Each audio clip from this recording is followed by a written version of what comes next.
No one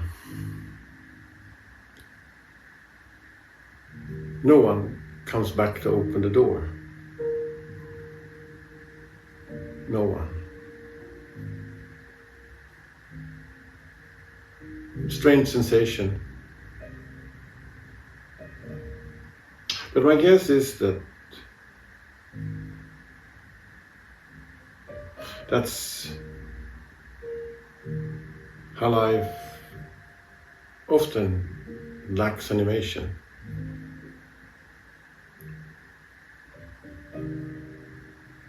Somewhat numb.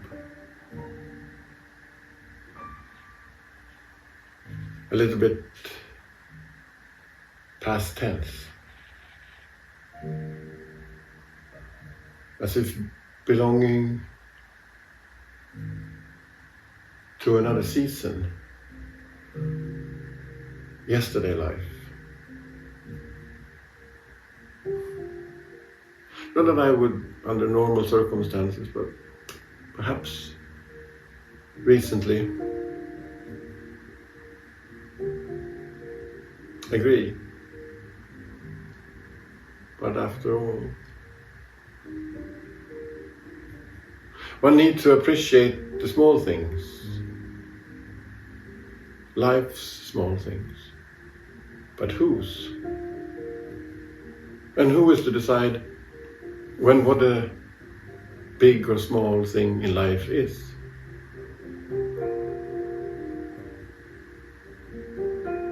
Are things that come for free smaller than things that come with a price? Luxury goods, after all, they are often quite small.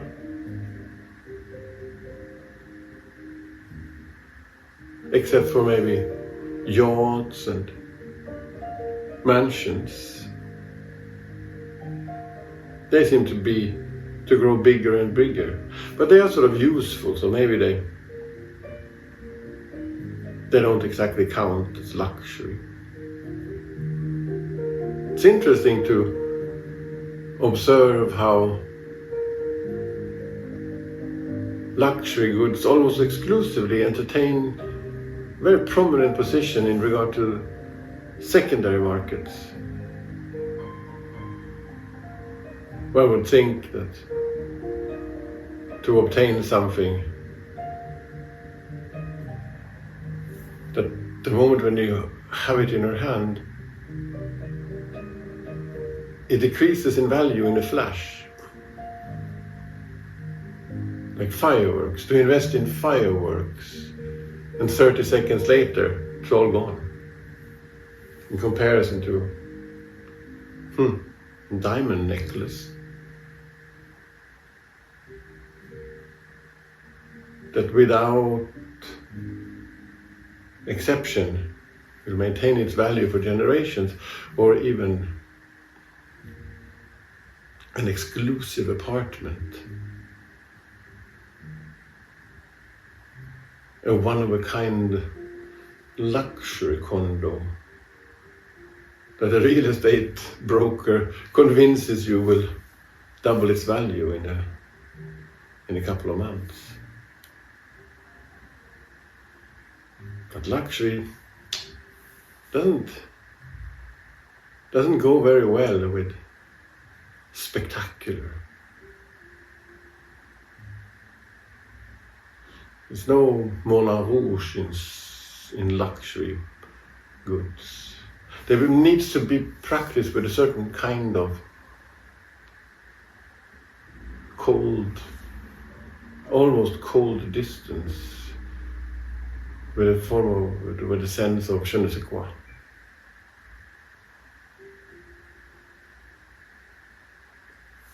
Things for free often attract less value.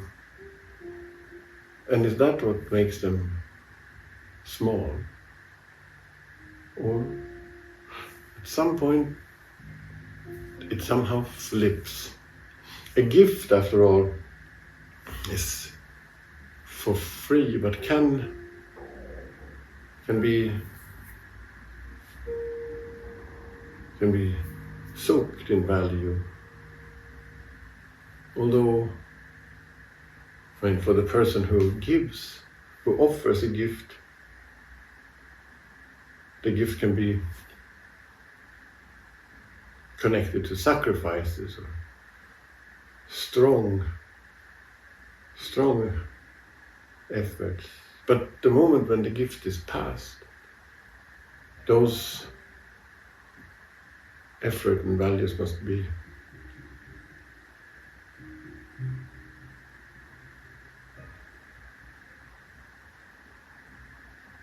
must wither away, because a gift passed cannot be attached to a desire for gratitude and a soon payback. And equally for the person who receives a gift, it can't be connected with exactly what I needed, thank you so much, or oh, that's way too much, you shouldn't have. No, a gift but come with a certain kind of,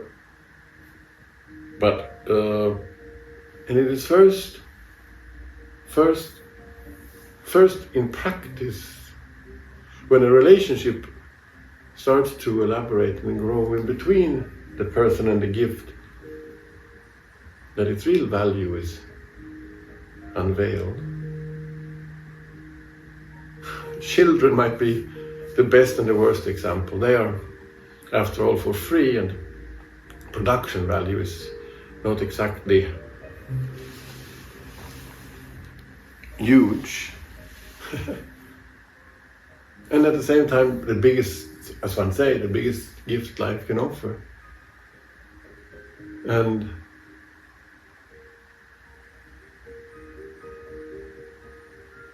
they don't come with a return policy. That's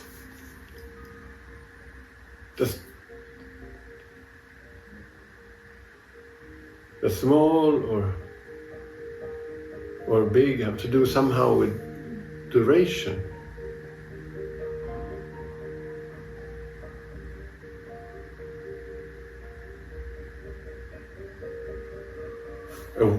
A wristwatch the son inherits from the father, who inherited from yet another generation.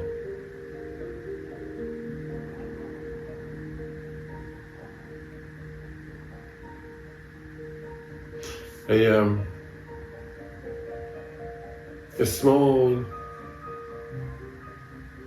thing obtained through choices against life's excesses, whispering about commitment and loyalty.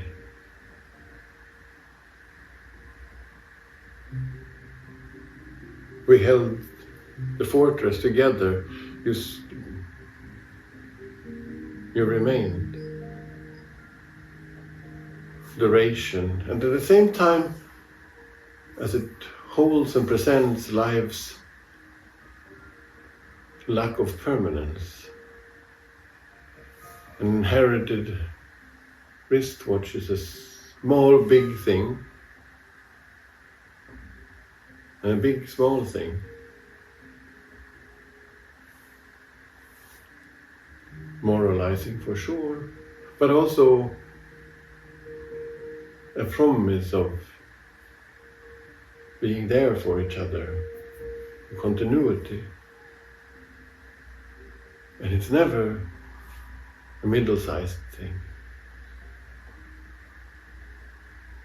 At some point, it was quite comme il faut, I guess. But nowadays, who keeps a job for several decades? Or maybe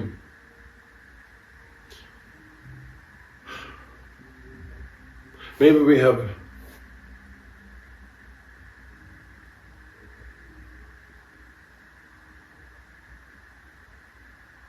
forgotten something about loyalty.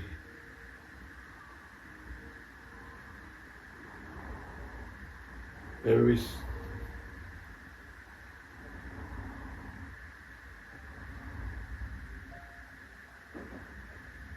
stopped talking about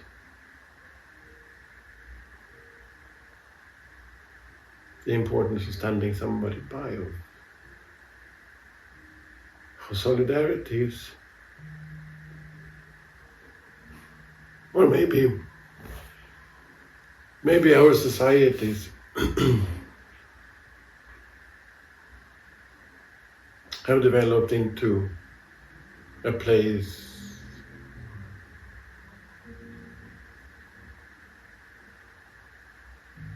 incompatible to commitment.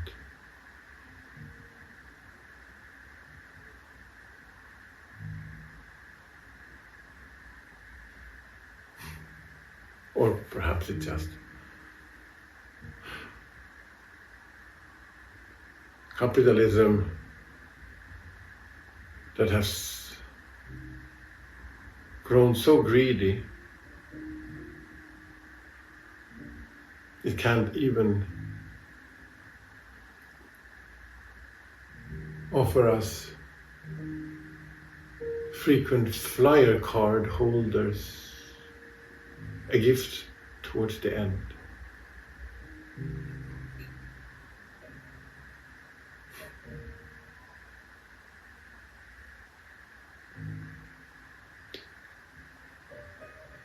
She gave me a kiss.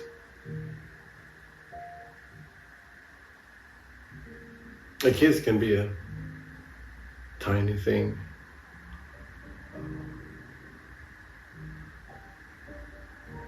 But a certain one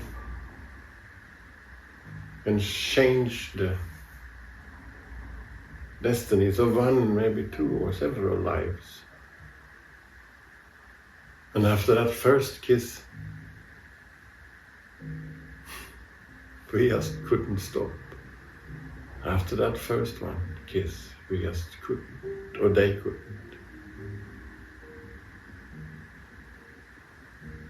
And still, that first one pays the bills for all the following ones.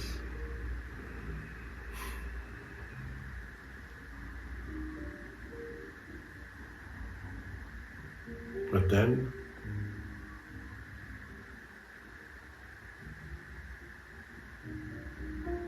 at some point, they faded. And we stopped.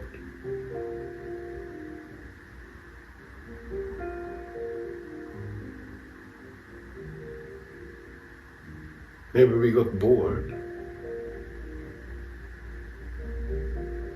We started to sleep with the back to each other. Maybe we grew too self-conscious.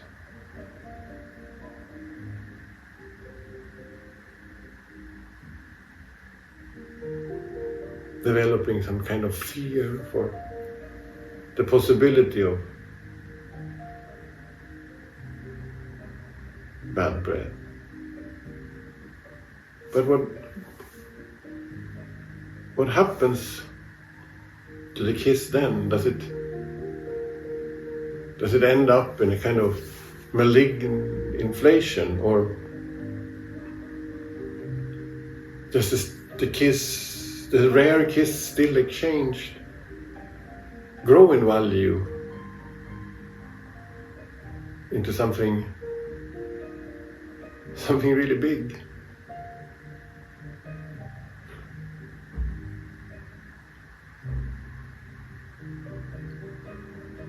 We remember our first, maybe not the very first, or perhaps several. The one behind that surprising one, I really didn't see that coming.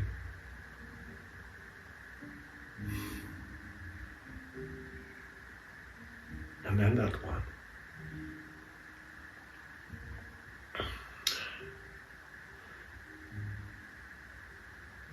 that one that I had waited for.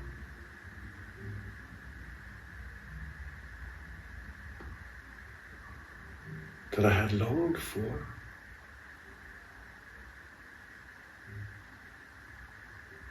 For so very, very long.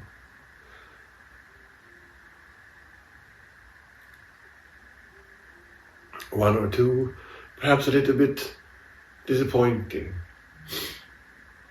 But maybe most of all because of slightly oversized expectations and due to a little bit too much or too vivid in fantasizing in advance.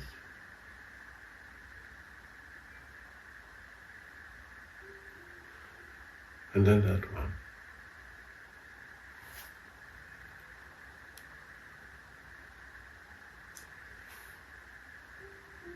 The one that changed everything.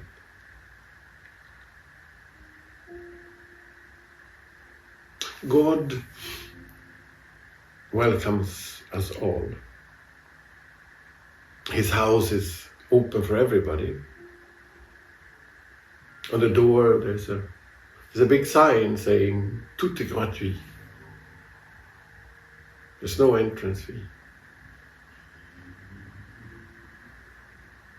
Nothing of its kind. And then you are supposed to elaborate, cultivate your relations with God.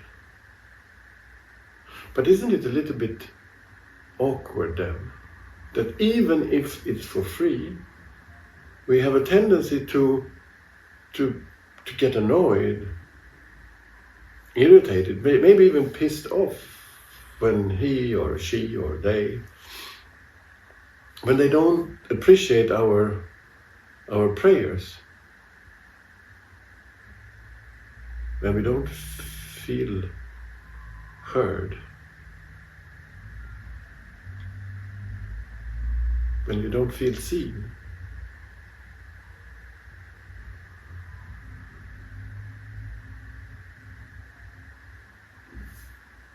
But for free, how can we expect some sort of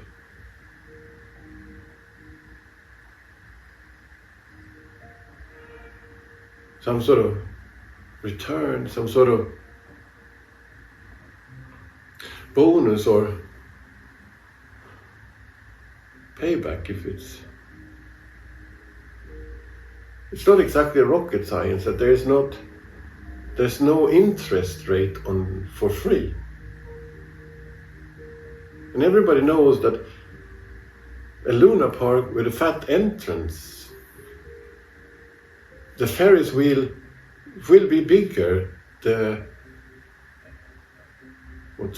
haunted house will be more cinematic and high-tech. But when it comes to God, it beats me. It appears that we didn't acknowledge this little, or perhaps not so little, predicament for free. Does that make your relationship to God and to faith something small?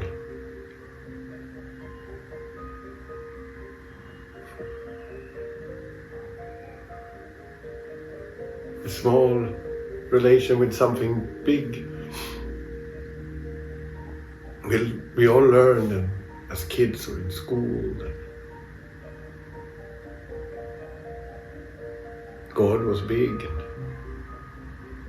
even how could you? What else could you be, or she or they? A small relation with something big, but maybe it could be the other way around. Rather, maybe that would be favorable. A big relation with something small, so that it is our it is our commitment, our devotion that brings the small thing further into, that keeps it strong, that gives it its elan vital, that makes us continue shared.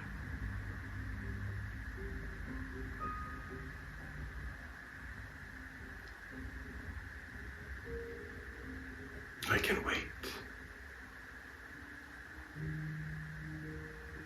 I can wait.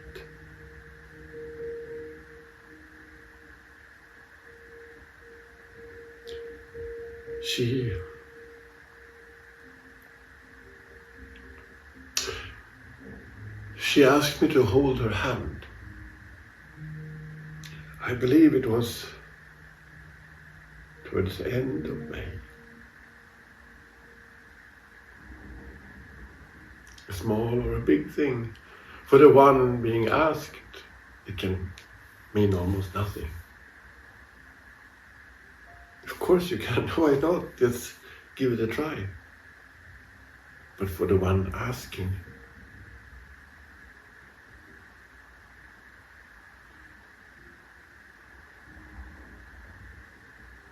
it can take a lot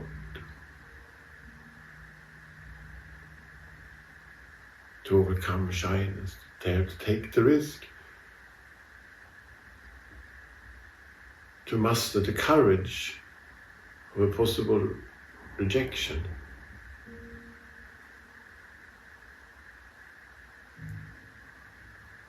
And evidently, the result can change 2 lives to come.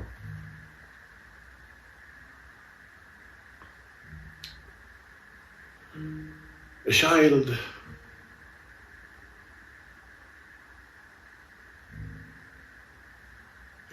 who slips its hand into mine, almost imperceptibly, done without second thought.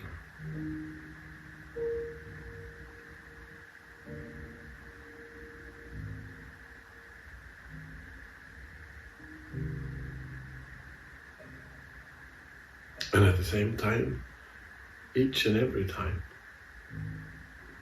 something huge.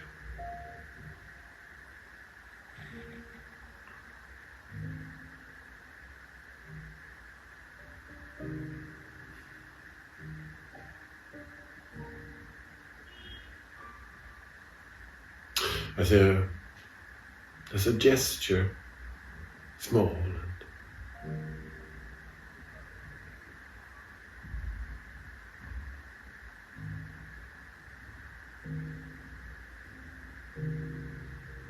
and as a gift,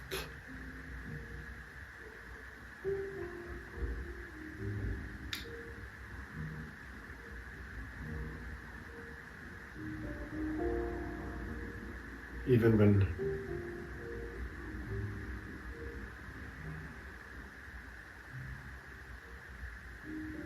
when repeated, as a gift, independently, or often,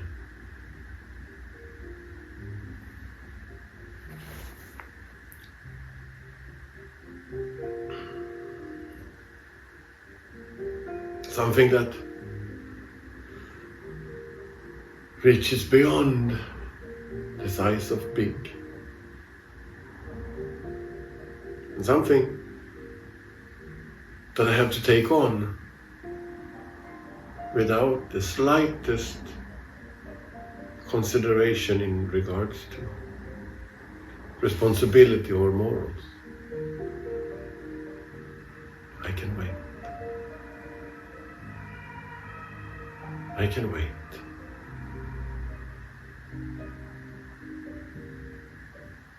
At the end of the fence,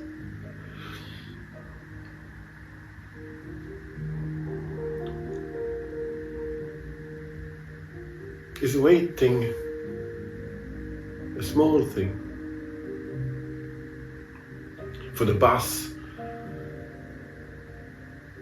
it's usually not very long, but it can feel like a big thing.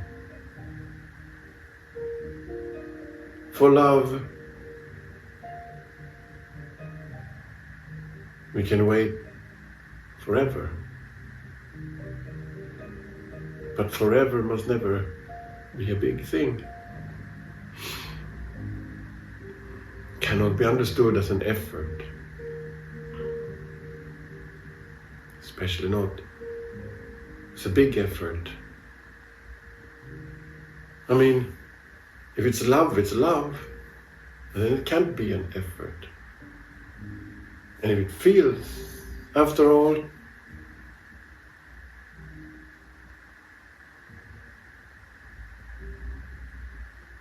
but if it feels like an effort, then maybe it's nothing else than a bus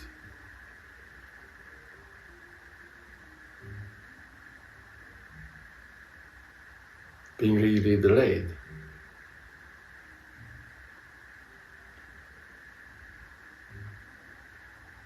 But then, when that waiting, that must not be an effort, but a little bit whatever, and practice with ease, comes to an end. Does it change size from big to small, or is it like, aha, well, that was that, and now let's move on.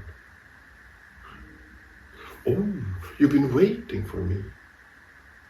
From the mouth of the person you've been waiting for, coming home from the classic, the war, or maybe rather residence in Switzerland.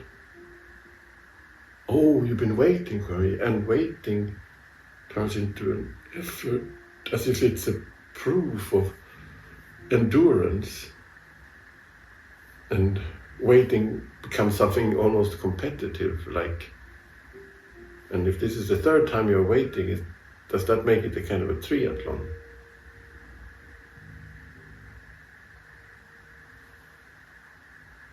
Oh, 2.5 years. That's not very long, is it? Does anticipation play a role in this too? And then there she or he is. What happens with the time of waiting then? Until your return,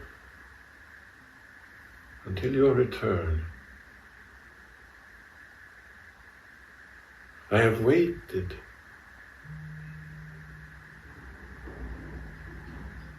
I have counted days, the hours, even minutes.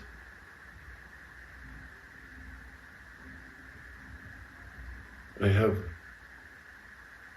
with closed eyes, lain sleepless, wondering, longing, worrying, fantasizing about the moment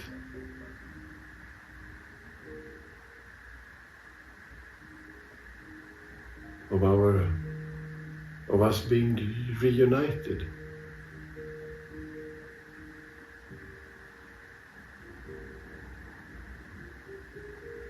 And you are in mine, and I am in your arms.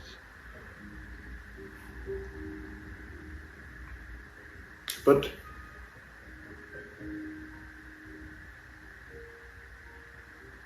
what now?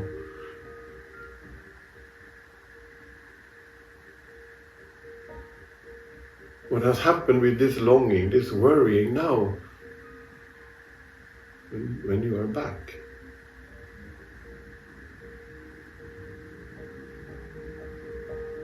What is that time? What are those feelings and those emotions now?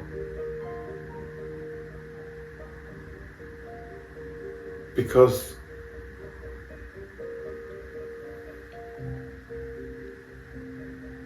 when you were away, the longing, the worrying, and imagining our being together again.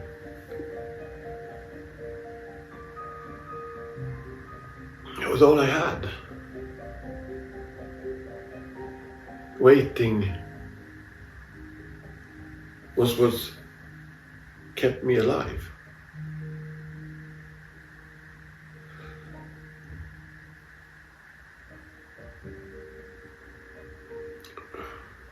Waiting resonates of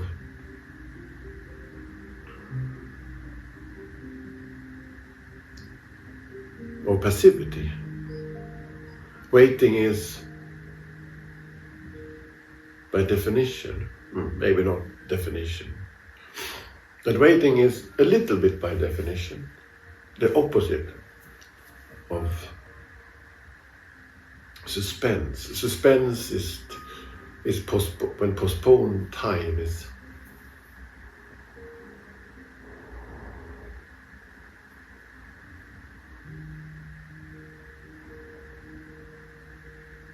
undulating, crisscrossed with rivers and creeks, and canyons and pathways. When time is bumpy, interlaced, cracked like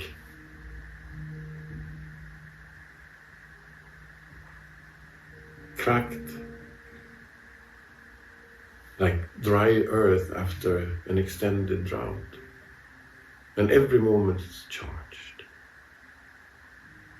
That's suspense.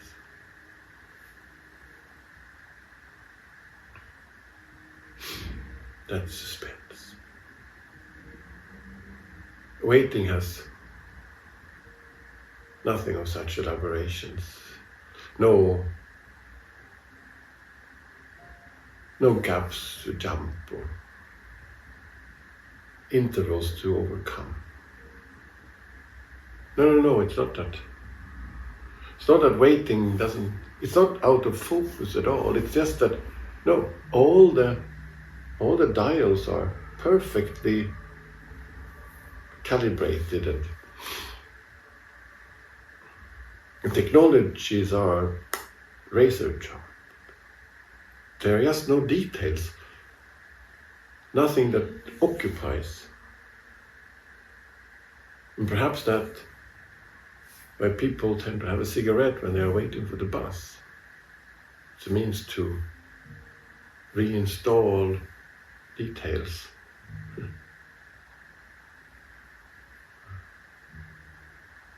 But no. Actually, smoking or the activity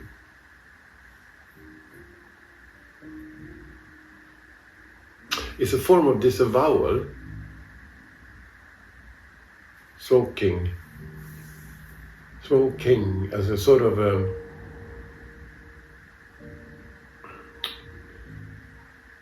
as a methodology to substitute the lack of details with manufactured ones, even though knowing that that's the very function of the cigarette. But is the detail an obstacle or an asset? Or is the amount of details what makes something big? Or are details something that remains something in the register of small? That is a detail we really don't need. But Are any details necessary? Or are they the details? Are they there to, how can one say, are they there to ensure that possibilities are still at hand?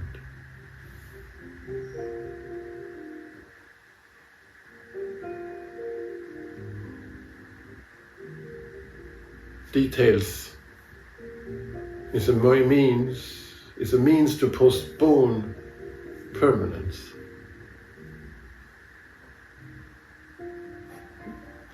There's definitely a difference in between voluntary and involuntary waiting. Think about, perhaps on a day when you're not at your very best, and the person that has been waiting for you says in a soft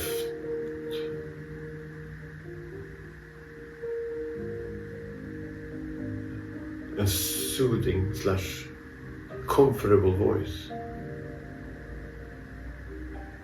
after all the time I was waiting for you, how could you?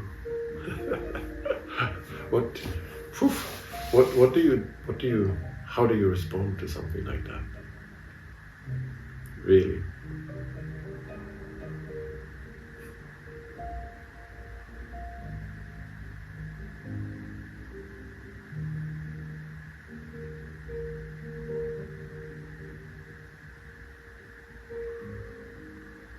I don't know.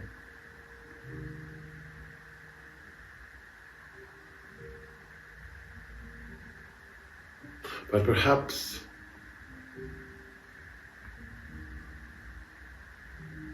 involuntary waiting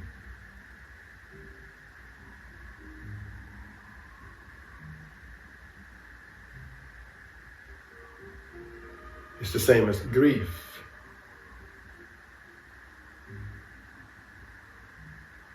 Or perhaps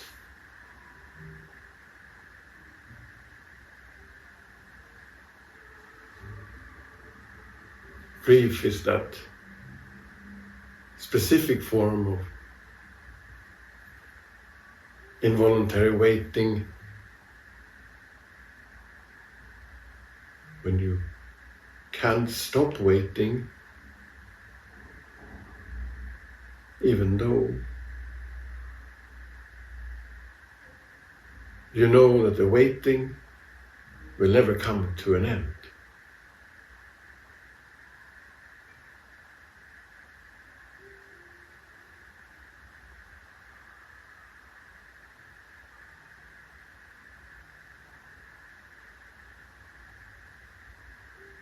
Grief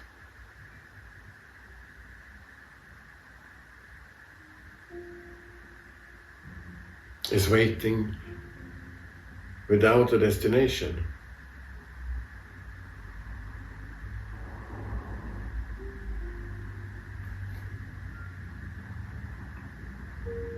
Grief is life in which details have been veiled, but you can still feel them, but as if through a haze. As if you were wearing really, really thick winter gloves. Ghost details, perhaps.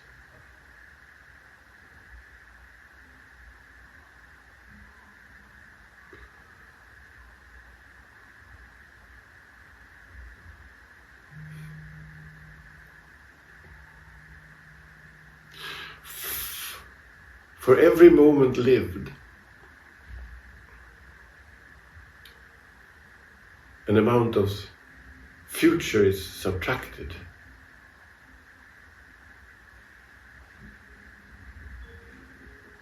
Young people have, I don't know if they possess, but they have more future.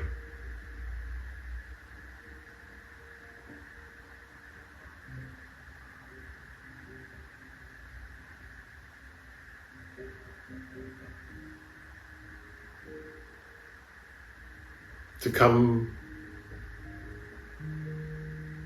to terms with aging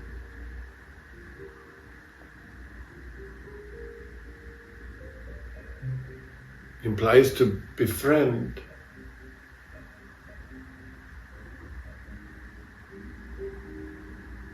the inevitability that sooner or later you will run out of futures.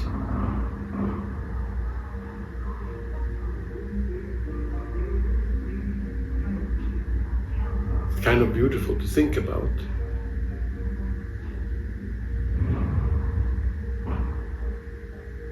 Oops.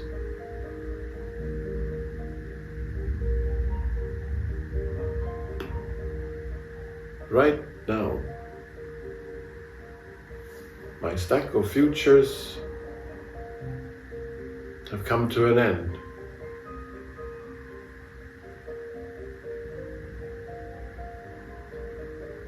At this very moment, I turned the last page of my book of futures.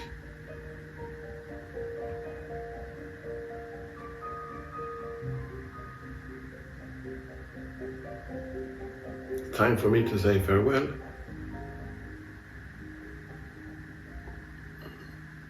I'll stay put here. And I'll hold the force whilst you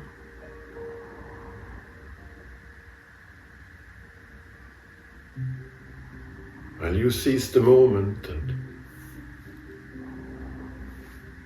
and pursue your futures to come.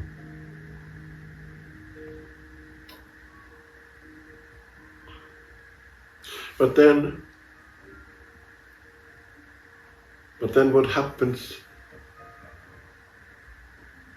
to those futures that weren't allowed to be lived?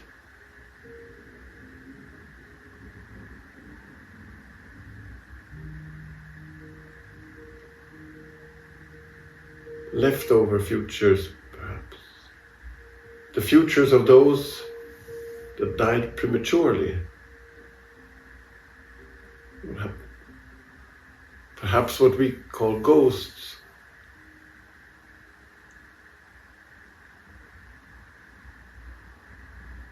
And the unlived futures of all those who weren't allowed to see their stack of futures come to an end. Of those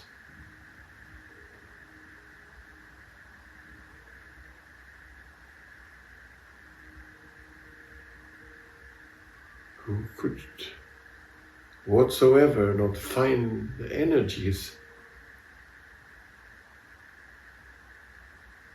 to turn the remaining pages.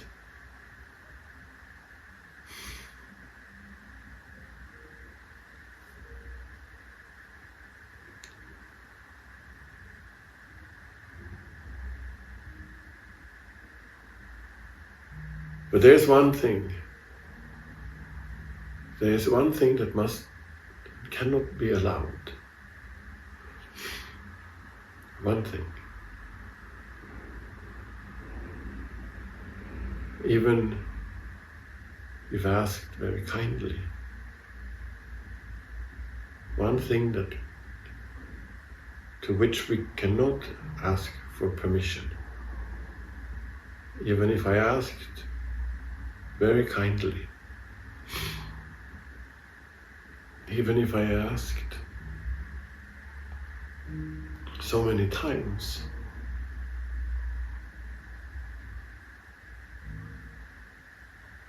And that is the permission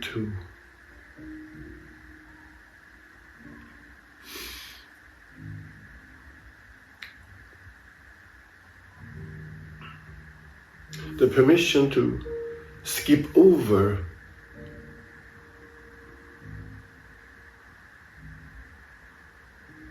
a part of the futures that you have been assigned.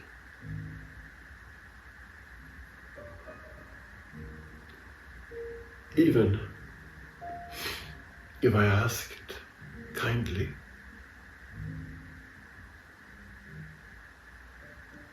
so many times, to impatience, I guess, precedes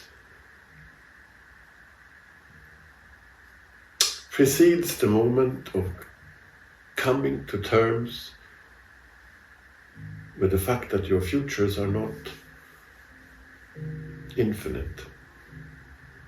That moment on the phone, I don't know with who, but whatever. But when are you coming? Oh, it's not long now. I'll be there in 2 days. And the person on the other end of the line says, but I can't wait. I really can't wait. What a weird thing to say. Although it of course feels good, but still very. And at the same time, you ought to. Also, when everybody knows that you can wait. It's not that you would die or disintegrate. And if you did, then the waiting would be in vain in the first place.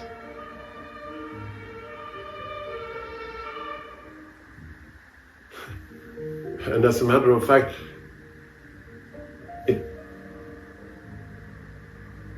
it cannot and must not be anything else than a delight, because what you're waiting for is an extraordinary someone or something.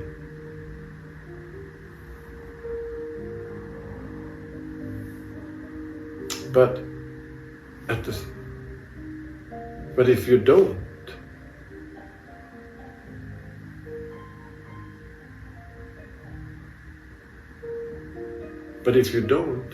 wait, it will be understood as you don't care. You're indifferent. An intricate twist. Moments when waiting grows and grows, exceeds big and becomes overwhelming. Moments when you're waiting for the outcome of a job interview or the results from a series of medical tests. When waiting becomes so painful that even if the result is negative, it's a form of relief. Or when you're waiting for a crush to show up for a date, and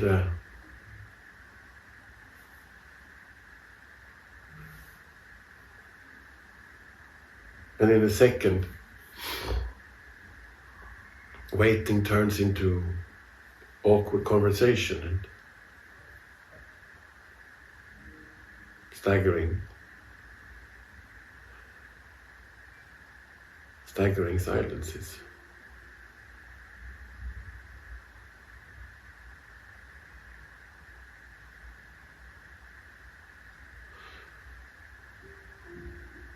It's nothing personal.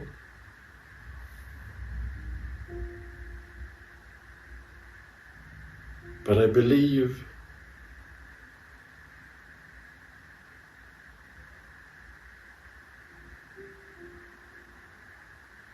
that I'd prefer if you were a little bit more late. Because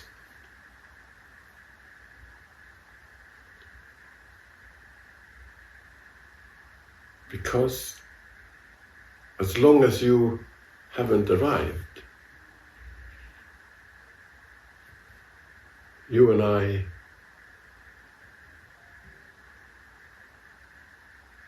we are perfect.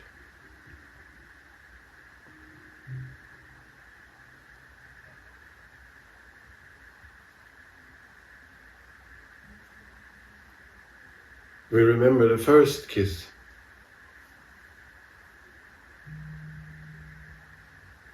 But what about the last?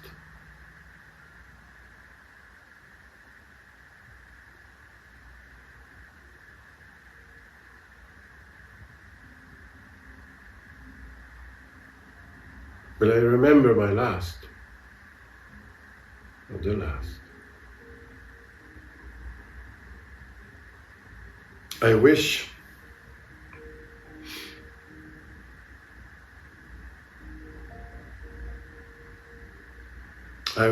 that the distance, the journey in between my last kiss and my last breath will not be long enough to get lost. I wish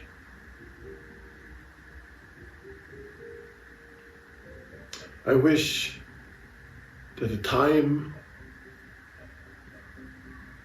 between my last kiss and my last breath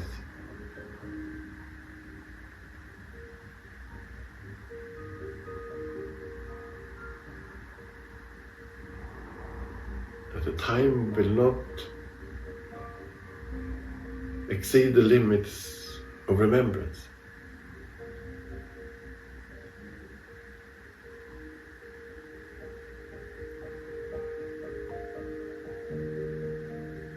We say she outlived her husband with 20 years. But do we also say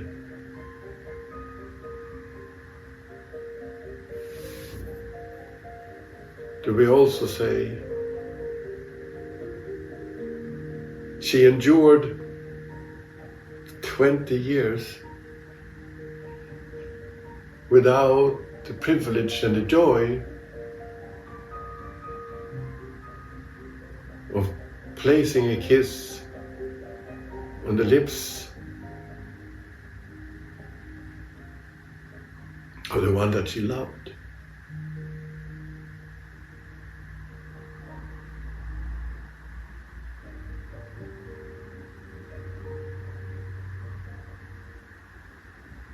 Or the moment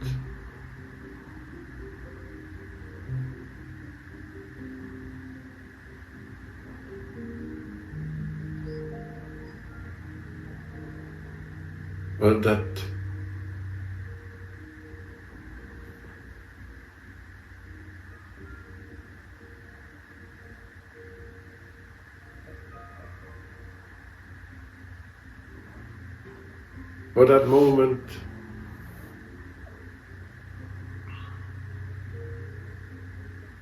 of surrendering to being kissed.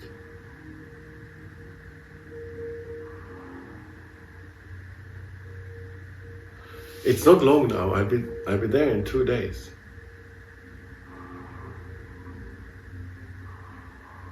But I want it to be long. Because when I wait for you, it's like I experience a gentle glow. It makes me feel brand new. And it's like, I feel like freshly brushed teeth the whole day long.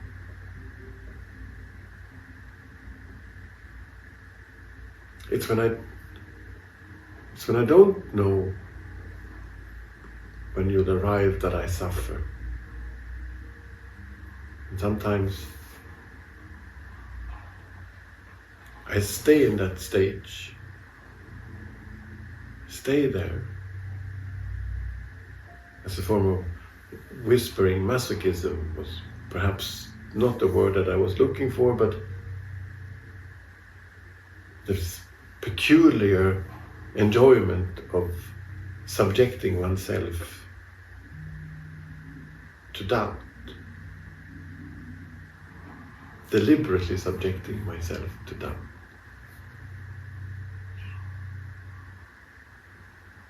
In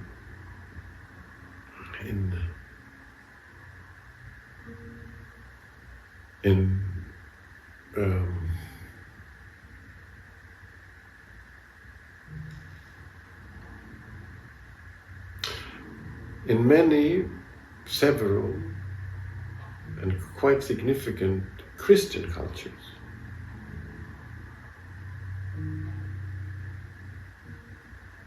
grief is carried by the individual. We go through life together, but when it comes to grief, you're on your own.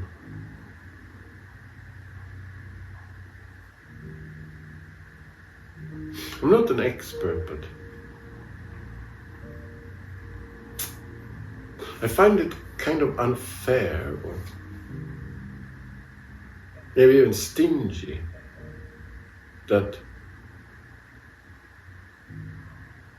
it's the last thing we do, the very last thing in life. We are obliged to appear in court to be evaluated and judged by God. One would think that a generous God would forgive and forget. Actually, not forgive, just forget. Forget in a cheesy or, let's say, under the eye kind of way. I know that you know that I know, but I will still forget. Because to forgive is still an engagement with power and domination.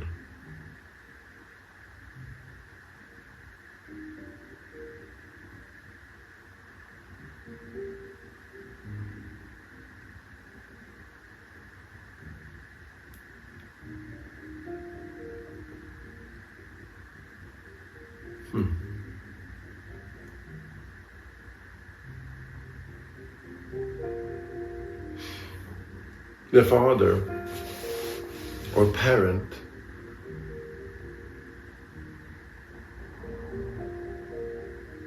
to the child,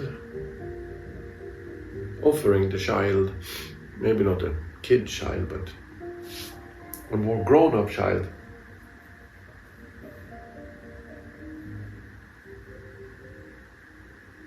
offering the son or the daughter a loan, even though possessing the assets and having absolutely no intention of spending them.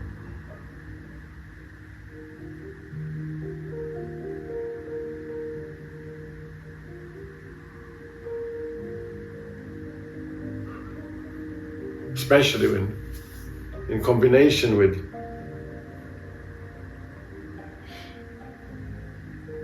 a sentence like, you have to make yourself worthy, especially at the very end of life, as a last thing, you have to make yourself worthy. How is it? You learn from your mistakes and awful morals. But maybe it's equally awful to think about. You learn from the things that you forgive. Forgive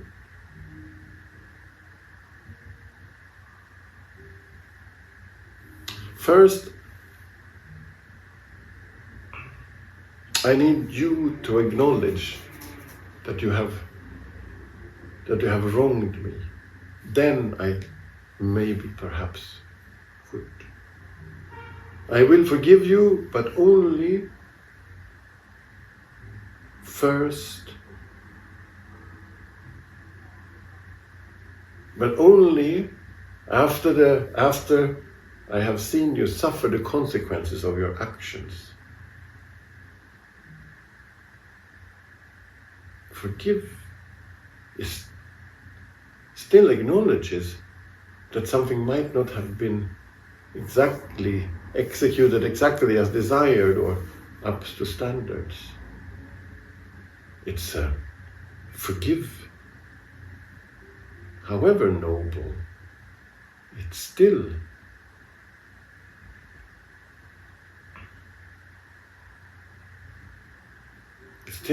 fundamentally repressive.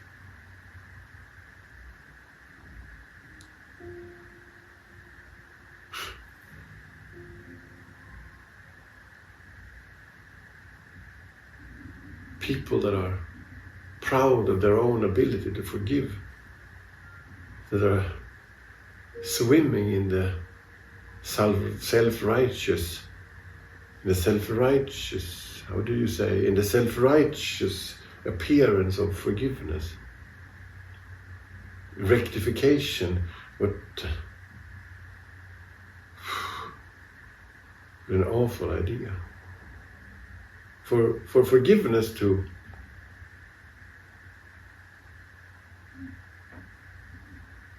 and proprietary. Forgiveness, in order to be, must not remain something private. No.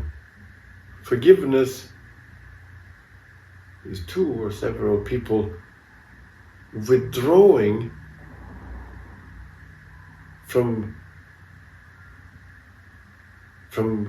their compartmentalized subjects.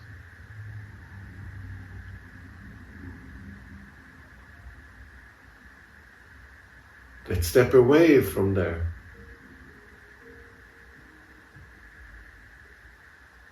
understanding of ownership and property. To forgive is not to receive in the sense of receiving a kick in the butt or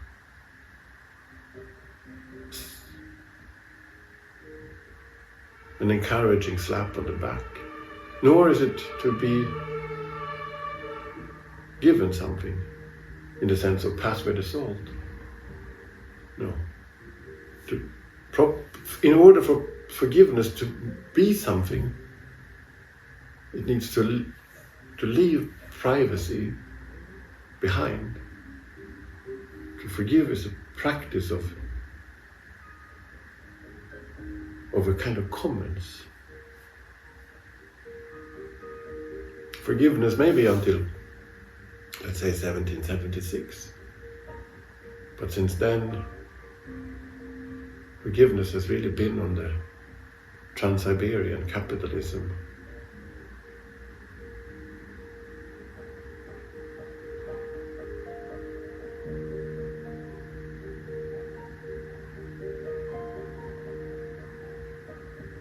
And the ATA has been permanently postponed. And you know what? Even before forgiveness found its seat, the proper coach, it had managed to swap forgive with transaction. Forgive became transaction. That terrifying moment of when forgiveness speaks, and what's in it for me? As if forgiveness was a good deal. But I need closure is, at least to me, another of those American things. And I wonder who came up with this. I need closure before I can possibly. I need to understand causally, step by step, before I can.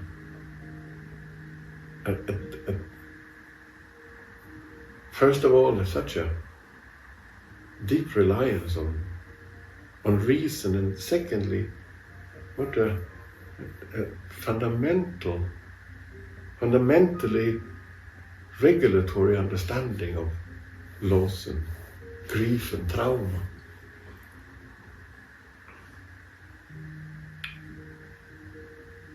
Is the only opportunity to put something behind, to make things come to an end, to finalize. But there are no other opportunities, say, forms of coexistence, where hurt and pain can cohabitate in a landscape where joy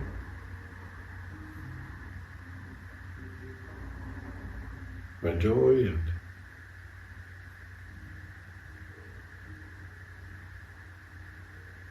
anticipation and so on can coincide, and doesn't have to bump into each other, but can practice a certain kind of awareness of still continue.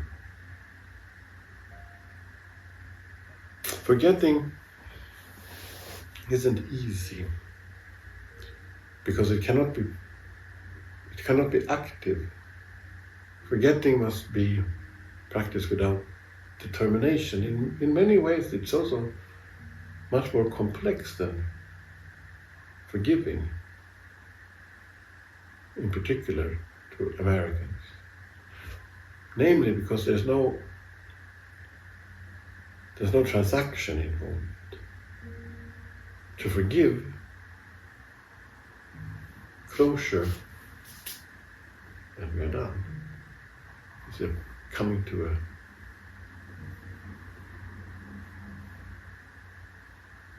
forgetting, on the other hand, is an engagement with movement. It's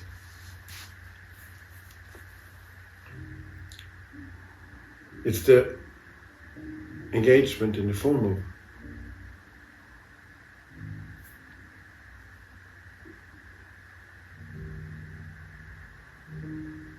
let's say in a concentric movement outwards in all directions at the same time, where details, asymmetries, fragments, and so on, move apart,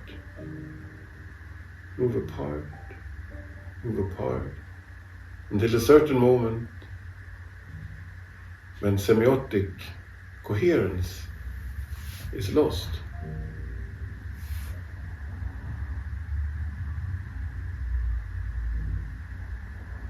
To forgive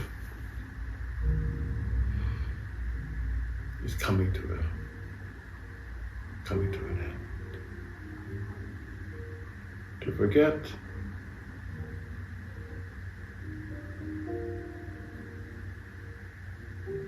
never arrives, and yet to forget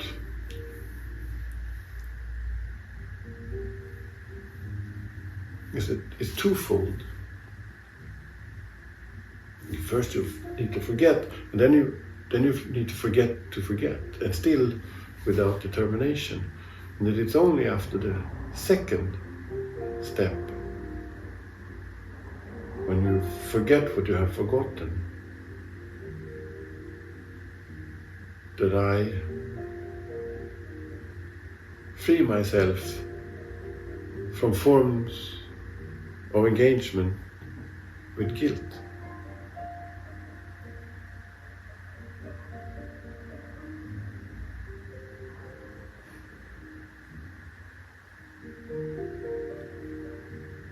Once I told a friend, maybe more an acquaintance, I can't remember the context, or why, but probably at the party. I tell a story about a guy who had a child in the same kindergarten as me.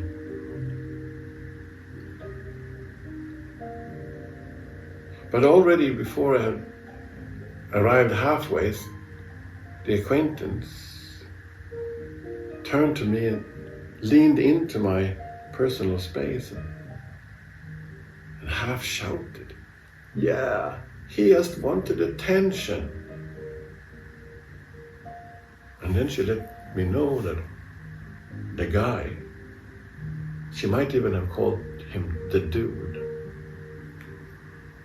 was a loser, and me too, who had subjected her to such a mediocre anecdote. I didn't say anything more. Not because I didn't want to, but she had already started to talk with somebody else. So, the guy that had a child in the same kindergarten as me, kind of a cultural entrepreneur, wouldn't say an artist. No, not a manager neither. You know the type. Anyway, at times he showed up to pick up his kid in one of those fluorescent jackets, that garbage handlers and city cleaners are obliged to wear. So it's too orange, or if it's even a color that. And of course, the obvious solution, the first reference was attention. How what otherwise? Hello, here I am, etc. But for him, gradually, little by little, through fragments of exchange that never became conversation,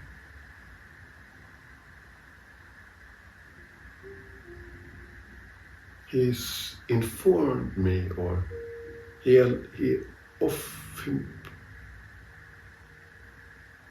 gave me the opportunity to understand that for him, actually, the moment when he put on the jacket, he became invisible. From that very moment when he had the jacket on, everything circulated around the jacket, and although it was the right size, he completely disappeared in there. So for him, the jacket offered a certain form of anonymity. And anonymity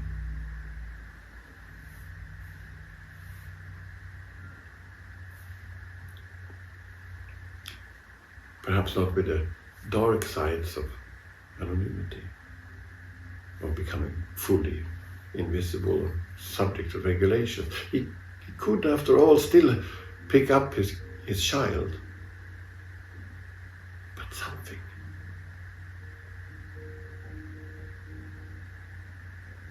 But as a person without content, with that jacket on, he entered a space of anonymity that made him a human, whichever human, just human. Of course we can understand this as a certain kind of privilege, but for him, I think he was certainly aware of its complexities, but for him there was something, and he acknowledged it. I wonder, is anonymity something small or something big? isn't the conventional understanding that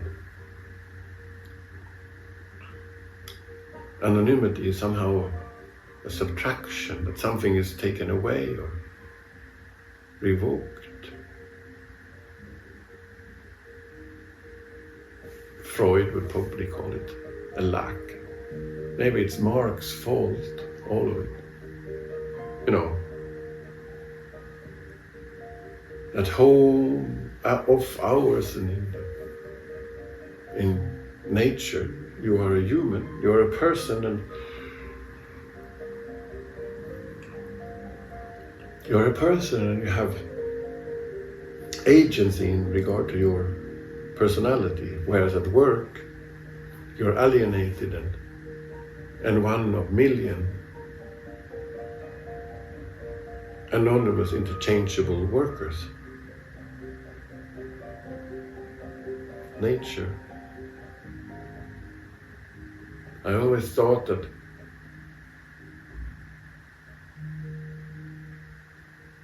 the reason to spend time in nature is that nature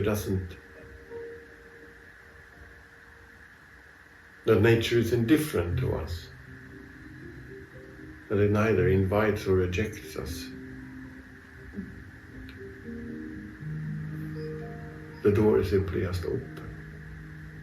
And the nature obviously acknowledges that there are weight in a certain area of the ground,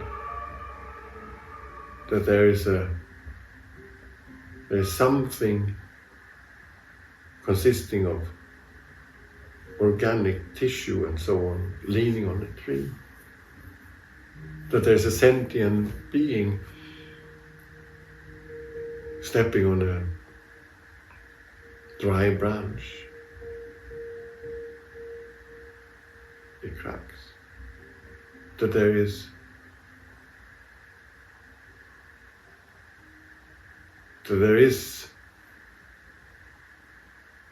a living something that raises its gaze to contemplate the dance of the leaves in the tree. But nature does not care about me. It doesn't concern itself with my personality. So therefore, it doesn't ask me to confirm it. It doesn't want nothing. Of course, there's nothing such as a soul in nature, but only thousands and thousands of differently living beings, differently conscious existences.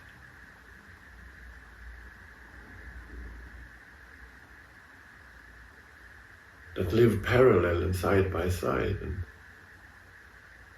but without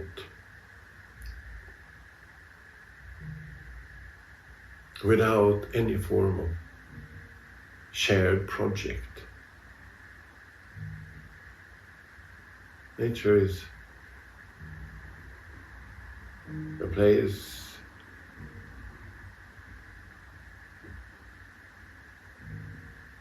that offers you to leave yourself for a moment. On the other hand, it may be also possible to understand anonymity as the moment just before possibility.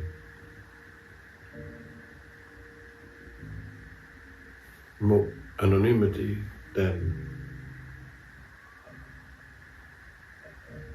is lives in which all possibilities and impossibilities are lived simultaneously at every moment, all the time, without any form of choice, especially not a choice in regard to anything or anybody else. anonymity is like the calm before the storm, or the moment just before something picks up speed. Anonymity is neither explosion nor implosion. It's without prefix, it's just plosion. Anonymity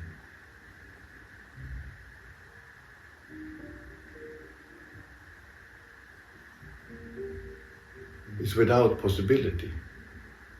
And when something becomes possible,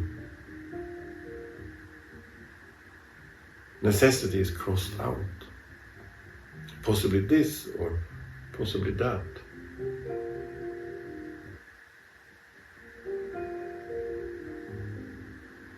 Is exactly not necessary. It's possibly this and possibly that. However, anonymity, however it might sound, however weird it might sound, implies to be necessary. But not necessarily this or necessarily that. Simply necessary. Just necessary. I can wait. I can wait. At the end of the fence.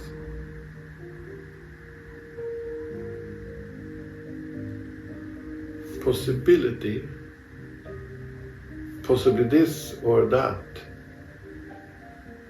because possibility doesn't end, it goes on and perpetuates.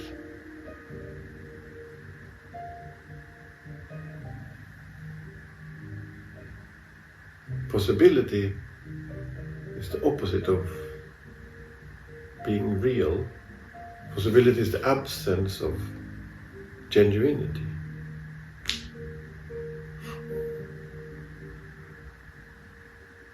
Maybe that's why I fear city cleaners and garbage handlers, because anonymity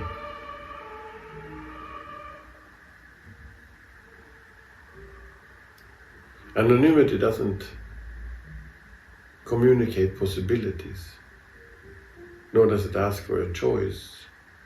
It makes no propositions, and therefore it makes me experience my own possible anonymity, my own possible erasure. But anonymity has nothing to do with being erased. On the contrary, it's becoming full,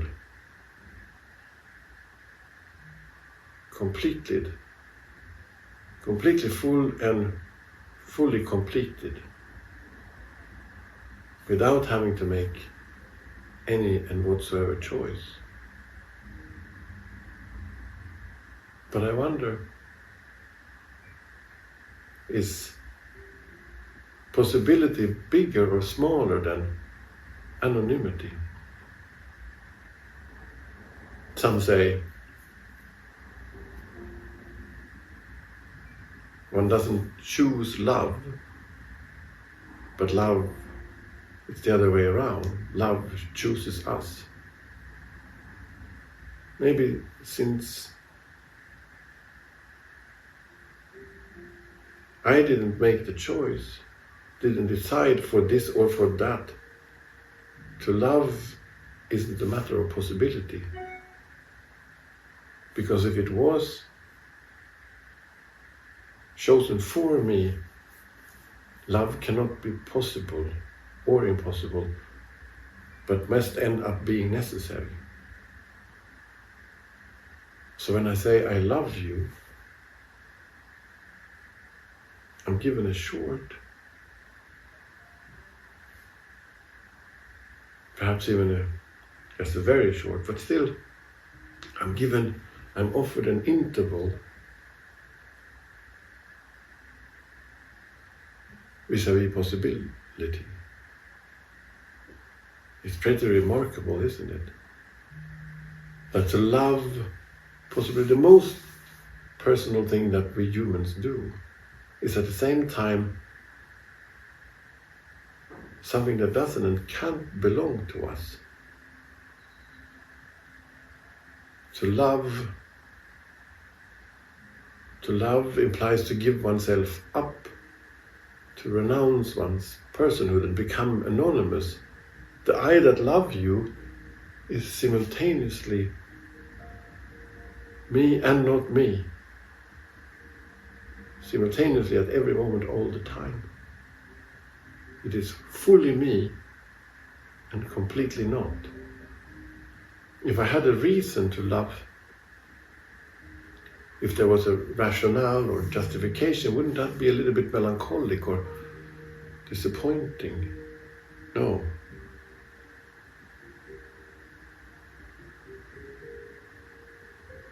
Love doesn't do reason. It's necessary.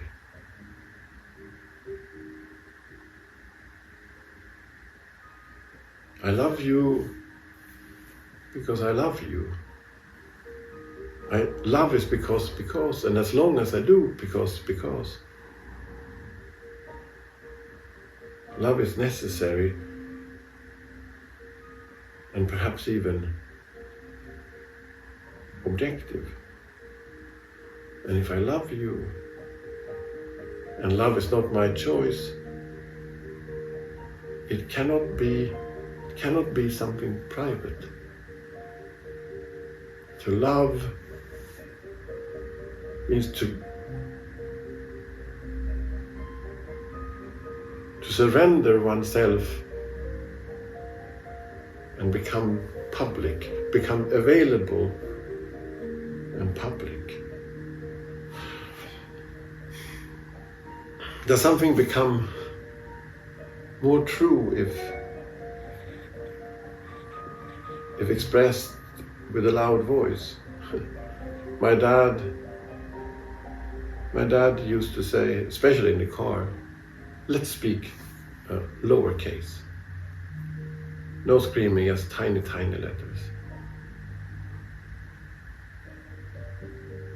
Or does something true gain prominence when expressed through a whisper?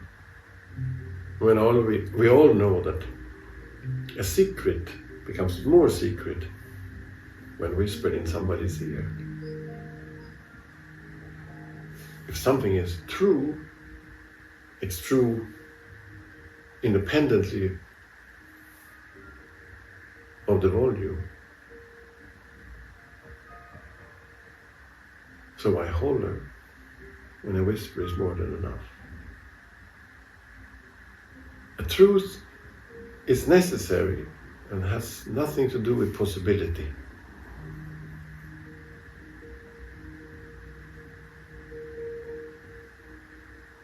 A truth does not belong to anybody.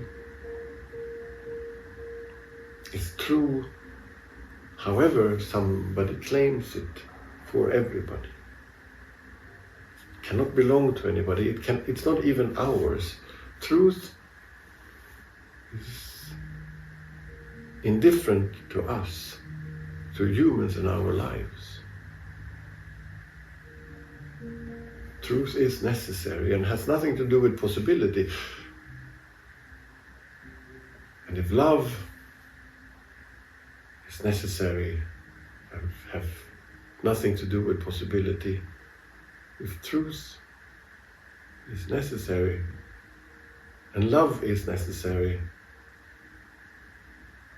does that also not mean that love is true? I can wait. I can wait. At the end of the fence.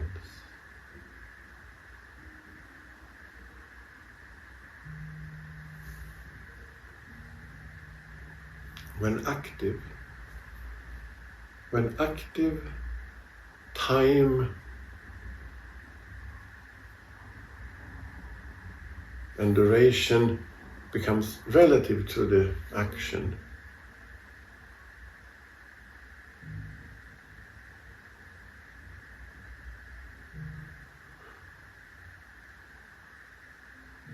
Time engaged, time in action becomes about something and not itself. Action is time's forgetting itself. But then perhaps waiting is when time reflects itself. Waiting is time turned on itself and made self-referential. Waiting is when time becomes the experience of waiting is the experience of objective time, not the experience of something, but the experience of time as objective. On the other hand, maybe the other way, the opposite is also true, that waiting is fully subjective.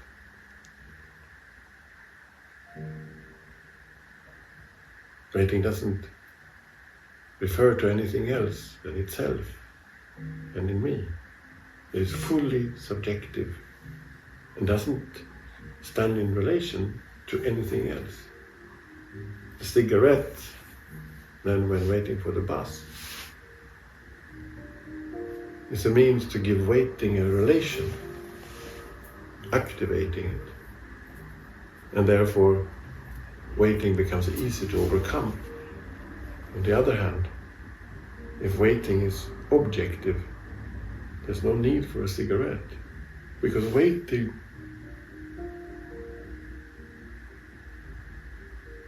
is the experience of objective time, and therefore waiting is translated into a stretch of contemplation. A stretch of contemplation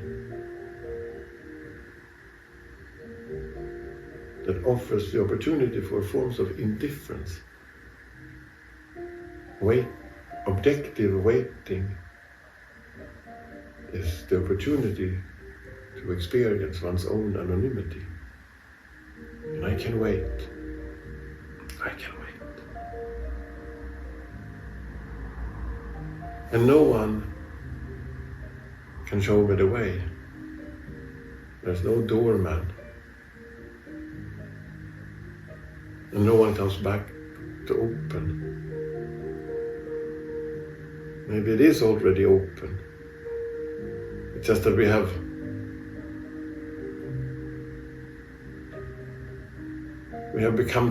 learned to be so accustomed that there are doors, that we have forgotten that openness and to be open are two completely different things. After all,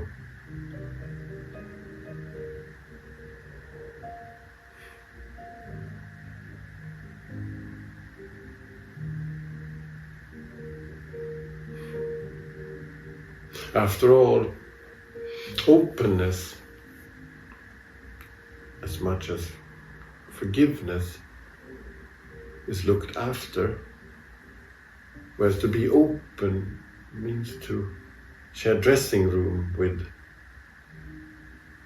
forgetting. When we hold hands, even just casually on the street, does it necessarily have to communicate belonging and signify confirmation? Speak about together is not wrong. Can it perhaps also,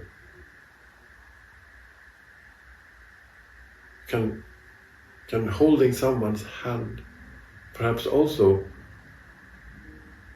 can it perhaps even exist as something else? Can it function as something else? As a means to stand together however little we have in common. Even though I don't know your name, or perhaps exactly because I don't know your name, we can hold hands open. We cannot hold hands open without forming bonds. To hold hands, to offer oneself or ask for one's hand to be held, implies to give oneself up, to surrender and depart from transaction.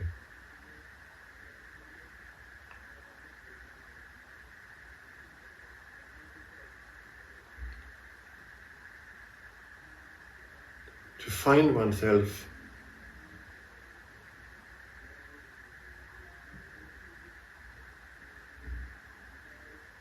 at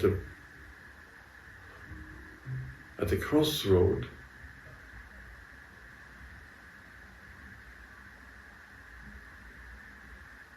where forgetting meets hope. And there are no details.